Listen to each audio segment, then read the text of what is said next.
Hi friends, मैं Amay sir. हम लोग और एक नए टॉपिक की ओर बढ़ने वाले हैं, वो है सैंपल टेस्ट। सैंपल टेस्ट के अंदर जो लास्ट सैंपल टेस्ट है वो हम लोग बाद में लेने वाले हैं, लेकिन फर्स्ट ऑफ ऑल हम लोग साथ स्टार्ट करेंगे स्मॉल सैंपल टेस्ट से। ओके, तो स्मॉल सैंपल टेस्ट का कोई भी प्रॉब्लम आपको आता है एग्जाम के अंदर, तो वो स्मॉल सैंपल टेस्ट में चला जाता है या लार्ज सैंपल टेस्ट में चला जाता है, ये सबसे इंपॉर्टेंट बात रहती है। तो यहाँ पे देखो, सैंपल टेस्ट के अंदर हमें वो कैसे पहचानना है कि sample test small sample test है या लार्ज सैंपल टेस्ट है। जो सैंपल्स दिए रहेंगे, फॉर एग्जांपल कोई भी गाड़ी के टायर हो या फार्मास्यूटिकल कंपनी हो, उसके अंदर जो मेडिसिन्स रहेगी उसके सैंपल्स रहेंगे, वो अगर 30 के ऊपर रहेंगे तो लार्ज सैंपल टेस्ट का प्रॉब्लम हो जाएगा, और अगर वो सैंपल्स अगर 30 के बिलो रहेंगे या 30 तक रहेंगे तो वो स्मॉल सैंपल टेस्ट का प्रॉब्लम हो जाएगा। ओके, तो स्मॉल सैंपल टेस्ट और लार्ज सैंपल टेस्ट कौन सा है ये समझ में आ गया। इसके अंदर अभी जब भी लार्ज सैंपल टेस्ट आता है तो हम लोग जेड टेस्ट यूज करते हैं। कौन सा टेस्ट यूज करते हैं? Z test. Whereas we जब भी sample test small sample test आता है, मतलब स्मॉल है, सैंपल स्मॉल है, 30 के बिलो है, तो टी टेस्ट यूज करते, टी टेस्ट यूज करते। ओके, ये प्रॉब्लम कौन सा है, लार्ज का है या स्मॉल का है, ये पहचानने का आसान तरीका आपको मैंने बता दिया। अगर लार्ज है तो आपको जेड टेस्ट के ऊपर जाना है, स्मॉल है तो टी टेस्ट के अंदर जाना है, सिंपल। अभी सबसे इंपॉर्टेंट चीज, सैंपल टेस्ट के अंदर जब भी हम लोग उसके टेस्ट केसेस लिखते हैं, वो प्रॉब्लम लिखते हैं, वो टाइम पे सबसे important the two tail test है या सिंगल टाइल है, इसके ऊपर डिपेंड करता है। तो टू टाइल टेस्ट के अंदर सबसे इंपॉर्टेंट टेस्ट, ये हेल्प डेस्क हमेशा मैं हर एक सम के साथ आपके साथ रखता हूँ, इससे सम सॉल्व करने में भी आसानी होती है, और आपको पता चलता है कि ये पर्टिकुलर सम के अंदर क्या लगने वाला है, हम लोग को वही करते हैं, तो आपको दिक्कत नहीं होती है प्रॉब्लम समझने में। सबसे इंपॉर्टेंट चीज, नल हाइपोथेसिस जो रहता है वो या इक्वल टू और नॉट इक्वल टू में चला जाता है टू टाइल टेस्ट के अंदर। टू टाइल टेस्ट के अंदर जो हाइपोथेसिस रहेगा, जो भी मीन रहेगा, वो क्या रहेगा, कंपैरिजन में चला जाएगा, इक्वल टू है या नॉट इक्वल टू है, ऐसे इस तरह से। लेकिन यहां पे देखो, वन टाइल टेस्ट के अंदर जो म्यू दिया हुआ है, मीन दिया हुआ है, वो क्या रहेगा इसके अंदर। अभी हाँ, वन टाइल टेस्ट के अंदर दो ट्रायल आ जाएंगे, एक राइट ट्रायल आ जाएगा, एक लेफ्ट टेस्ट आ जाएगा। तो लेफ्ट ट्रायल टेस्ट के अंदर ये देखो, राइट ट्रायल टेस्ट के अंदर क्या है, जो म्यू है वो बड़ा रहेगा और यहां पे म्यू छोटा रहेगा लेफ्ट ट्रायल टेस्ट के अंदर। ओके, ये दूसरी इंपॉर्टेंट चीज। लेकिन ये सम के अंदर हमें टू टाइल टेस्ट के अंदर जाना है या सिंगल टाइल टेस्ट के अंदर जाना है, इससे डिसाइड हो जाएगा। तो ये भी मैंने हेल्प डेस्क के अंदर आपको बता दिया है। ओके, अभी जो सम के लार्ज स्मॉल सैंपल टेस्ट के अंदर वो हम लोग चलेंगे, तो ये type distribution of a sample test, ये सिंपल वाला जो फॉर्म है, इसके ऊपर आज हम लोग प्रॉब्लम करने वाले हैं। तो इसके लगने वाले जो भी फॉर्मूलाज है वो यहाँ पे मैंने हेल्प डेस्क के अंदर आपको बता दिए हैं, और यही क्यों लगेंगे, क्या, ये सब हम लोग एग्जाम्पल लेंगे उसके अंदर डिस्कस करने वाले। ओके, तो यहाँ पे मैं ज़्यादा टाइम वेस्ट नहीं होना चाहिए, इसके लिए जो रेगुलर सैंपल टेस्ट केसेस जो लिखते हैं वो यहाँ पे पहले से लिख के रखा हूँ। तो हमेशा आपको क्या करना है, देखो, पहला नंबर के फर्स्ट नंबर के अंदर आपको लिखना है नल हाइपोथेसिस, उसके अंदर ही अल्टरनेटर हाइपोथेसिस बोलना है।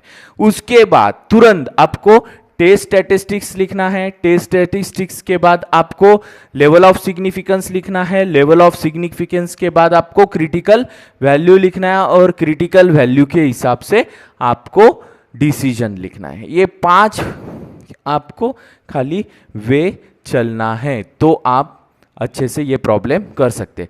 ये प्रॉब्लम में ये जो रहेगा ये हर एक प्रॉब्लम में रहेगा, आपको यही फिल इन द ब्लैंक्स लिखते जाना है। ये जो रहेगा ये फिल इन द ब्लैंक्स में बोलता हूं उसको, ये फिल इन द ब्लैंक्स भरते जाओ, प्रॉब्लम हो जाएगा। लेकिन कैसे करना है, क्या करना है, बहुत इंपॉर्टेंट चीज है।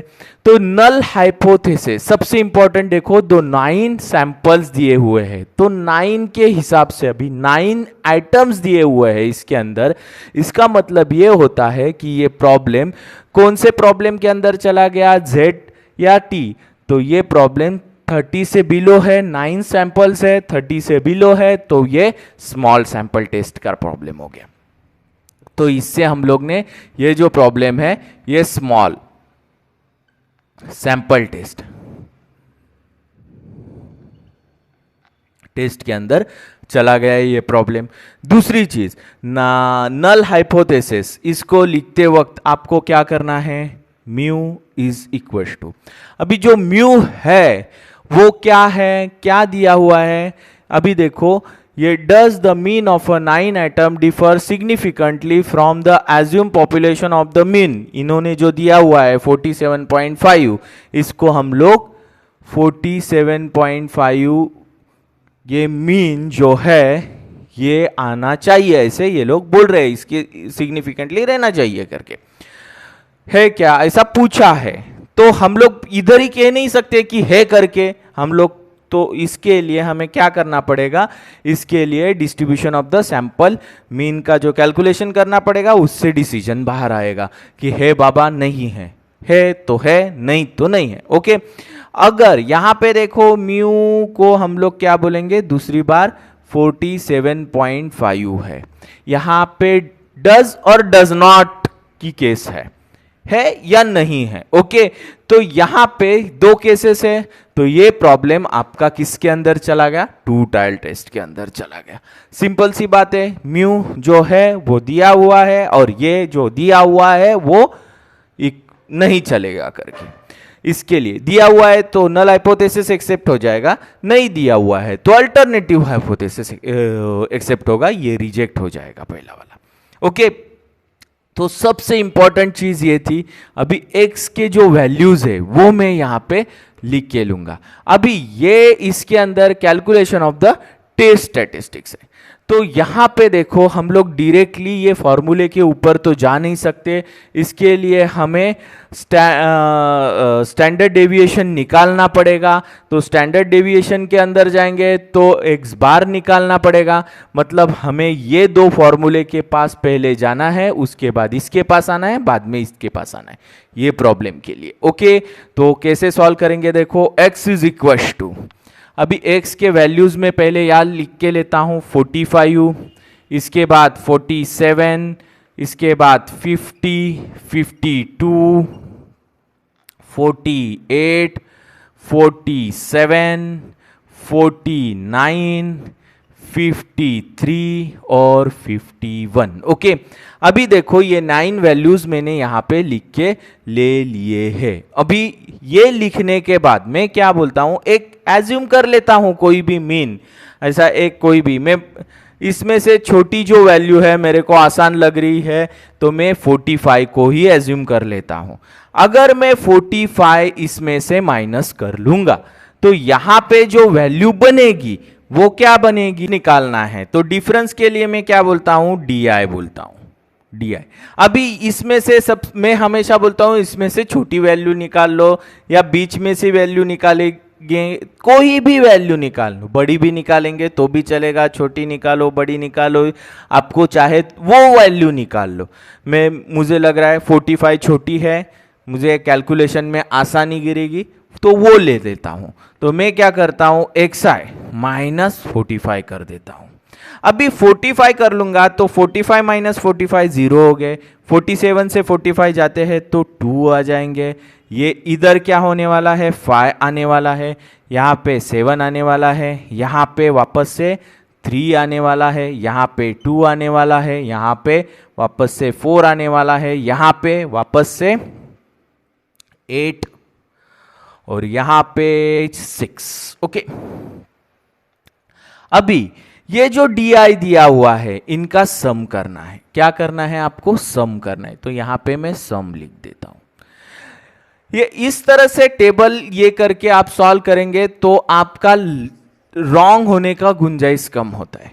ये सबसे इंपॉर्टेंट चीज है। मतलब ये इस तरह से करने से बेनिफिट आपको यही होगा कि आपका प्रेजेंटेशन तो अच्छा दिखेगा ही, लेकिन आपको इसमें से कैलकुलेशन में मिस्टेक होने के चांसेस बहुत कम होते हैं। ओके, तो यहां पे देखो मैं क्या करता हूं, 0 + 2 + 5 + 7 + 3 + 2 + 4 + 8 + 6। ओके, तो मुझे इसका वैल्यू सम जो मिल चुका है वो 37 मिला है। ओके, अभी ये 37 मिलने के बाद मुझे करना क्या है, ये जो DI जो है, ये समेशन जो है, इसका मैं स्क्वायर कर लेता हूं, इसका स्क्वायर कर लेता हूं। तो यहां पे ये इसका स्क्वायर और इसका समेशन निकलेगा ना सामने, तो DI का स्क्वायर ऐसा हो जाएगा। तो इसका स्क्वायर एक एक का पहले स्क्वायर करना पड़ेगा, 0 का तो स्क्वायर 0 ही आ जाएगा। ये 4 हो गया, ये 25 हो गया, ये 49 हो गया, ये 9 हो गया, ये 4 हो गया, 16, 64, 36। ओके, तो यहां पे अभी इनका भी एडिशन कर लेता हूं। तो 0 + 4 + 25 + 49, 49 + 9 + 4 + 16 + 64 + 36। तो यहां पे मुझे ये जो वैल्यू मिली है 207 मिली है। कौन सी मिली है, 207 मिल चुकी है। अभी सबसे इंपॉर्टेंट चीज है, हमें x बार कैलकुलेट कर लेना है।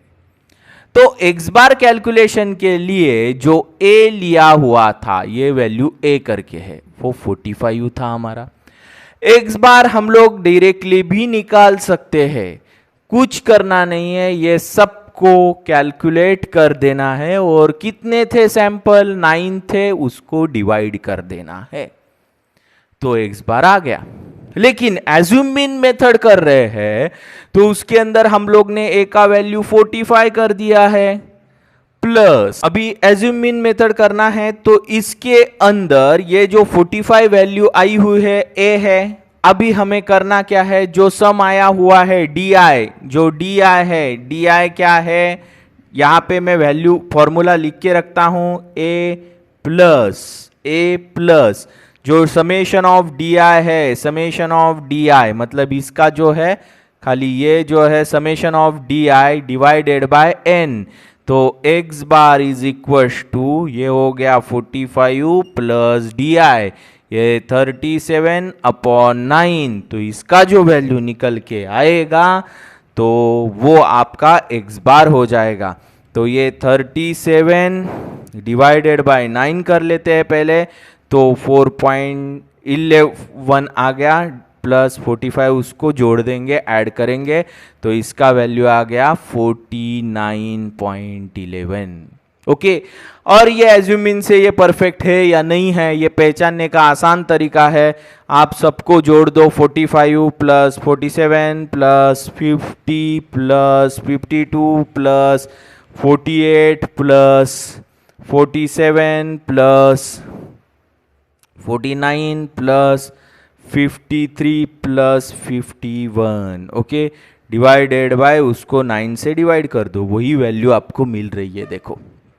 ओके, तो आप बोलेंगे सर आपने तो इस तरह से निकल रहा था, तो इस एज्यूमिन से क्यों निकाला? तो हमें यहां पे देखो ये फॉर्मूला यूज करना है यहां पे, तो इसके और बढ़ना है, ये निकालना है, इसके लिए ये जो फॉर्म है ये निकालने के लिए ये सब हम लोग ने यहां पे कर लिया है।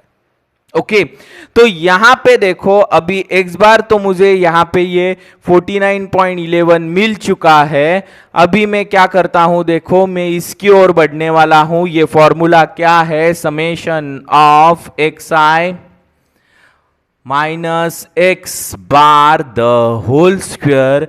इसका फॉर्मूला क्या है, समेशन ऑफ डी आई का स्क्वायर, मतलब कौन है, डी आई का स्क्वायर, ये वाला बंदा हो गया, minus summation of d i the whole square upon n. तो इसका मतलब देखो क्या होता है, डी आई स्क्वायर मतलब ये वाला पूरा बंदा, इसका वैल्यू क्या है 207 माइनस 207 माइनस डी आई का स्क्वायर, समेशन ऑफ डी आई का स्क्वायर मतलब 37 जो है वो बंदे का स्क्वायर अपॉन एन 9 होता है।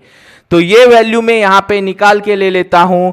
तो वैल्यू क्या आने वाली है, देखो यहां पे कैलकुलेशन करते वक्त बहुत इंपॉर्टेंट चीज, गलत, ये सिंपल सा कैलकुलेशन है, कभी भी कभी क्या होता है, ये कैल्सी भाई हम लोग को ठीक से यूज करने को नहीं आता है, इसके वजह से ये रॉन्ग हो जाता है। तो सिंपल वो 207 लिखना है, माइनस साइन देना है, एक ब्रैकेट देना है और एक ब्रैकेट देना है। तो 37 को स्क्वायर कर लेना है, ब्रैकेट क्लोज करना है, डिवाइड एन करना है, 9 करना, डिवाइड एन करना है, ब्रैकेट क्लोज करना है, तो आपको वैल्यू आसानी से मिल जाएगी। ये वैल्यू क्या मिली है, तो आपको ये वैल्यू मिल चुकी है 54.89 ये वैल्यू इसके लिए अभी काम आने वाली है। ओके तो यहां पे देखो ये डिसीजन थोड़ा मैं कट कर लेता हूं, यहां पे कैलकुलेशन पार्ट के लिए जगह नहीं है, तो यहां पे कैलकुलेशन पार्ट बढ़ा देता हूं।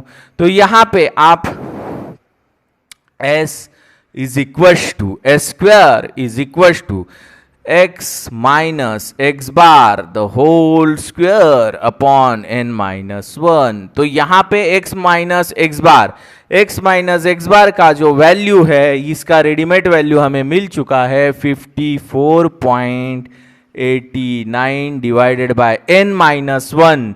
तो 9 माइनस 1 यहां पे होने वाले हैं, तो यहां पे 54.89 डिवाइडेड बाय 8, तो आपको वैल्यू क्या मिलेगी, यही वैल्यू को डिवाइड कर लेता हूं मैं 8 से, तो मुझे वैल्यू मिल रही है 6.86। ओके अभी भी ये एस स्क्वायर की वैल्यू मिल चुकी है, क्या मिली है, एस स्क्वायर की। गलती बिल्कुल होना नहीं चाहिए, प्रॉब्लम आसान है। t is equal to x bar minus mu upon s square root of n. तो एक्स बार हमारा क्या है, एक्स बार जो है वो हम लोग यहां पे निकाला हुआ है, एक्स बार वो है 49.11 माइनस म्यू हमने चूज किया है, वो दिया हुआ है, वो 47.5 है, डिवाइडेड बाय एस का वैल्यू एस बार है। यहां पे देखो स्क्वायर निकाला है हम लोग ने और यहां पे एस पूछा है, तो ये वैल्यू अंडर रूट में लिखना नहीं भूलना है, नहीं तो वैल्यू नहीं आएगी।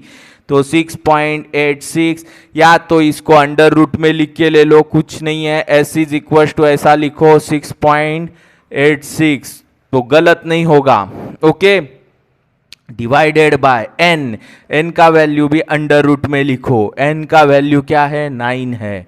ओके तो अभी आपको करना क्या है, देखो कैल्सी भाई का हेल्प लेना है, ब्रैकेट में भी बता देता हूं क्योंकि कोई भी इससे आपका सम गलत नहीं होना चाहिए। तो ब्रैकेट डालना है, एक्स बार का वैल्यू 49.11 लिखना है, माइनस 47.5 लिखना है, डिवाइड करना है, डिवाइड के अंदर ब्रैकेट डालना है, डिवीजन के अंदर, उसके अंदर भी स्क्वायर रूट का ये वाला वैल्यू आराम से मिलता है कैल्सी के अंदर 6.86 डिवाइडेड बाय, वापस से आपको ब्रैकेट यूज करना है, उसके अंदर 9 लिखना है, ब्रैकेट क्लोज करना है और आपको वैल्यू इसकी आने वाली है। तो वैल्यू हमें मिल चुकी है 1.84।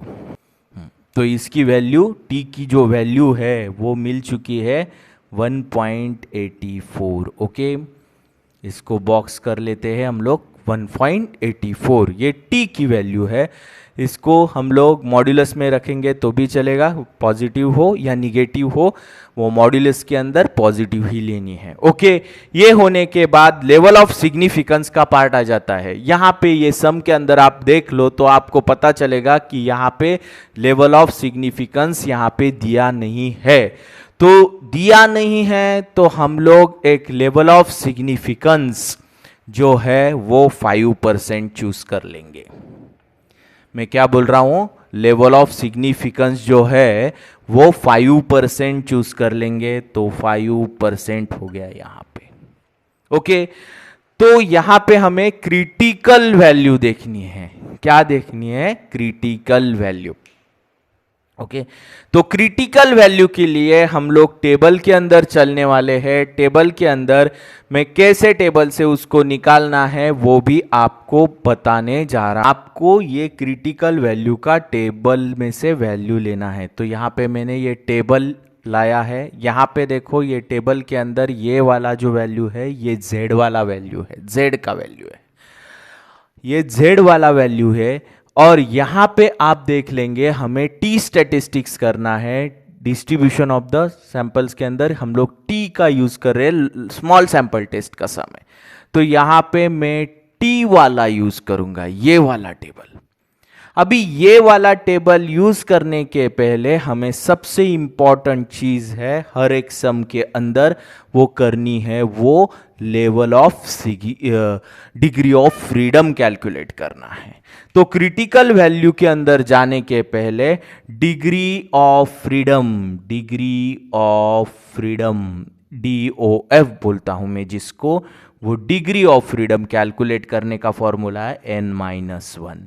तो n हमारा क्या है, 9 - 1 = 8 मिल गया है। उससे हमें ये टेबल के साथ जोड़ के देखना है और क्रिटिकल वैल्यू मतलब टी अल्फा का वैल्यू निकालना है।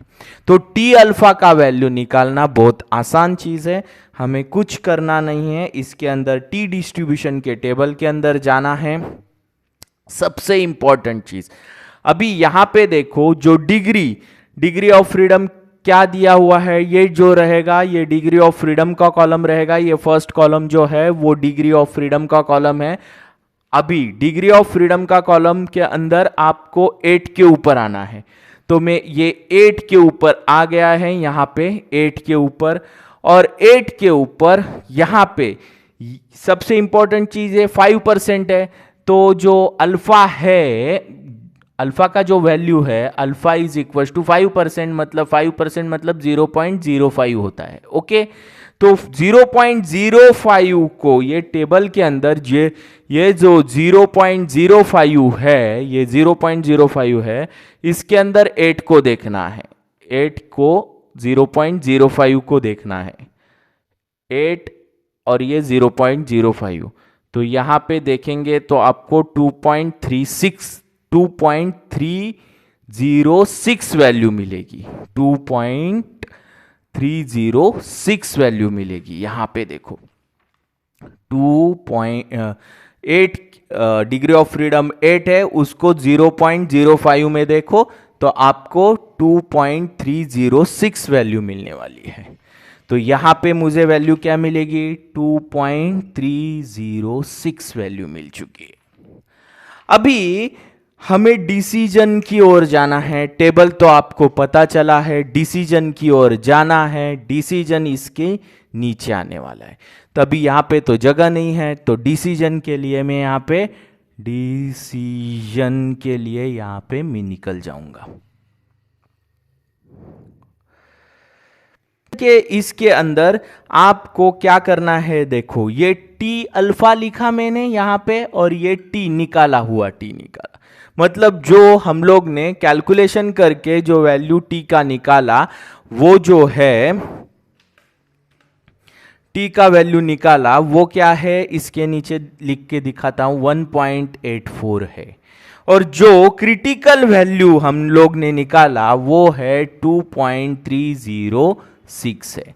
अभी इसमें से बड़ा वैल्यू कौन सा है, तो जो टेबल से निकाला हुआ वैल्यू है वो बड़ा है और ये जो वैल्यू है वो छोटा है। ओके, सिंपल सी बात है। एक ब्रिज है, उसके ऊपर से गवर्नमेंट ने ऐसा समझो कि उसके ऊपर से 10 टन का ही लोड जा सकता है, 10 टन का लोड जाएगा करके। तो 10 टन तक तो नहीं देगा गवर्नमेंट, क्या बोलेगा 8 टन जा सकता है, 9 टन जा सकता है, 6 टन जा सकता है, 12 टन का लोड है, 11 टन का लोड है, तो वो परमिट नहीं है। ओके, सिंपल सी बात है। वही चीज इधर होती है कि अभी ये जो वैल्यू है, ये वैल्यू टेबल के अंदर क्या है, ये वैल्यू है, इससे हमने निकाली हुई वैल्यू क्या है, कम है। मतलब ट्रक जैसा जा सकता है 10 टन के नीचे वाला, वैसा भी ये पास हो गया टेस्ट। अभी ये टेस्ट पास होता है, ये जा सकता है, तो हम लोग क्या करेंगे, देखो हम लोग इसको बोलेंगे कि हम लोग ने जो नल हाइपोथेसिस लिखा हुआ है, नल हाइपोथेसिस, नल वो हम लोग एक्सेप्ट करने वाले हैं। और जो कौन सा हाइपोथेसिस है, alternative hypothesis,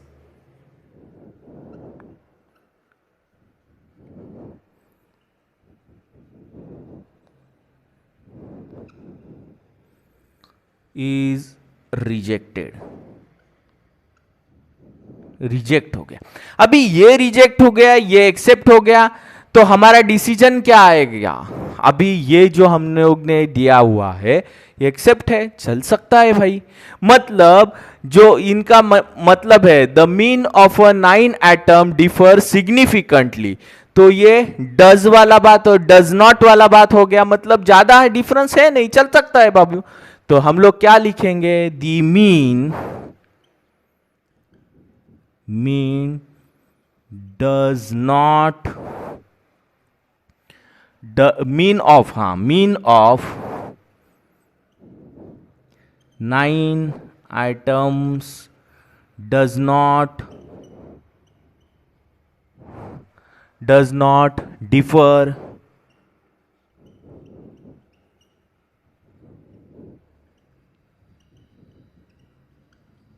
significantly from assumed mean population of mean 47.5। Okay, तो ये अपना डिसीजन आने वाला है, ये वाला। ओके, तो यहां पे लॉन्ग स्टोरी शॉर्ट के अंदर मैं बता देता हूं, कोई भी ऐसा सम आता है तो आपको क्या करना है, नल हाइपोथेसिस, अल्टरनेटर हाइपोथेसिस लिखना है, वही सब ढांचा जो है सम का वो सेम रहेगा। उसके बाद calculation of the test statistics लिखना है। ऐसा दिया हुआ है तो ये टेबल बनाना ही है बोलता हूं मैं। इसके बाद ये सब जो है, ये वाला पार्ट मैं हमेशा बोलूंगा, ये जो है ये हेल्प डेस्क आपको बहुत काम में आने वाली चीज है। ये हेल्प डेस्क आपको हेल्प करेगा। ये पार्ट जो है ये यहाँ पे नीचे से स्टार्ट कर लो, ये निकाल लो, और ये यहाँ पे x बार निकालो, इसके बाद xi minus x i the whole square का ये निकालो, और s निकालो, और बाद में t निकालो, ऐसे चले जाओ। ओके, इसके बाद आपको लेवल ऑफ सिग्निफिकेंस लिखना है, दिया है तो वो लेना है, नहीं दिया है तो 2 टाइल टेस्ट के लिए generally 5% of level of significance लेते हैं, वो लेना है। फिर डिग्री ऑफ फ्रीडम निकालो, अगर सैंपल 9 है तो 9 माइनस 1 आ गए, अगर सैंपल आपके 20 रहते तो 20 माइनस 1 19 हो जाते, और 19 level of degree of freedom हम लोग उसके अंदर देख लेते। उसके बाद हाँ, उसके बाद वो जो टी अल्फा का वैल्यू टेबल से निकाला हुआ है वो देखना है हमारे वैल्यू से ऊपर है या नीचे है। अगर वो वैल्यू हमें ने निकाला हुआ जो वैल्यू है वो टेबल वैल्यू के अंदर है तो आपका जो नल हाइपोथेसिस है वो एक्सेप्ट हो जाएगा, अल्टरनेटिव रिजेक्ट हो जाएगा, जो भी सम दिया हुआ है वो हाँ में कहलाएगा। सिंपल। ओके, तो आपको मेरे वीडियो अगर अच्छे लगते हैं तो लाइक और सब्सक्राइब ज़्यादा से ज़्यादा करना। और thanks for watching my video.